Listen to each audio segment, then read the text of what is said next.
Hello everyone, I'm Alice Gottlieb. I'm a dermatologist and rheumatologist. I practice at the Icahn School of Medicine at Mount Sinai in New York City. And I'm thrilled to have spoken about one of my favorite subjects, and that is the critical role of the dermatologist in diagnosing psoriatic arthritis and in preventing disability due to psoriatic arthritis. Joe Merola and I did this together. He is also a rheumatologist and dermatologist. He's at Harvard at the Brigham Hospital. And at our session, we not only explained why it's so important for dermatologists to diagnose psoriatic arthritis, we gave dermatologists tools so that using patient-reported outcome measures, we can not only diagnose psoriatic arthritis, but actually have a target to treat to.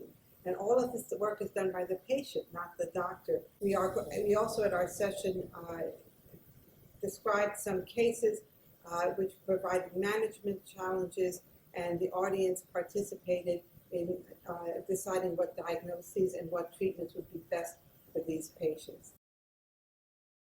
Hi, I'm Dr. Joseph Merola. I'm a dermatologist and rheumatologist at the Brigham and Women's Hospital and Harvard Medical School in Boston. I am delighted to have just shared with the group some information about psoriatic arthritis for the dermatologist, along with my dear friend and colleague, Dr. Alice Gottlieb from Mount Sinai in New York. I think some of the highlights really were, first of all, that we as dermatologists need to own the screening and really can own a lot of the treatment and management decisions, not just of the skin, but of the joints as well.